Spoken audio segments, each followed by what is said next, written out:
যতদূর চোখ যায় পানি আর পানি।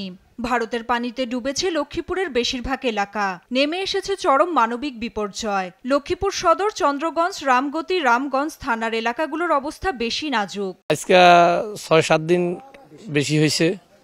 এখন খুবই ভয়াবহ, সবার ঘরে পানি ঢুকে গেছে, বাড়িতেও কেউ থাকতেছে। দেখে বোঝার উপায় নেই কার বাড়ি কোনটি। কারোর ঘর ডুবেছে অর্ধেক, আবার কারোর ঘরের চাল পর্যন্ত উঠেছে পানি। সবাই খুঁজছে আশ্রয় কেন্দ্র।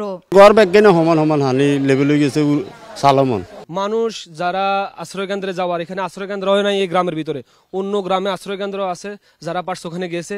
বন্যা কবলিত সদর থানা এবং চন্দ্রগঞ্জ থানাধীন বিভিন্ন ওয়ার্ডে এখনো পৌঁছায়নি কোনো ত্রাণ। তাই ক্ষুধার তাড়নায় ত্রাণের গাড়ির জন্য অপেক্ষা করছেন স্থানীয়রা। আমাদের অনেক ক্ষতিগ্রস্ত হয়েছে, আমরা এখন পুরো বন্যার মধ্যে বাঁচতেছি।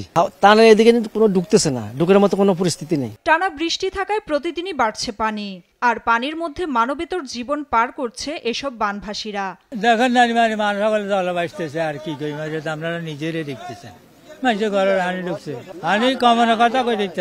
সমাজের বিত্তবানদের কাছে আকুতি, একটু খাবার আর পানি দিয়ে যেন সরাসরি তাদের উপকার করা হয়। নাফিয়া ফারজানা, দেশ টিভি, নিউজ ডেস্ক।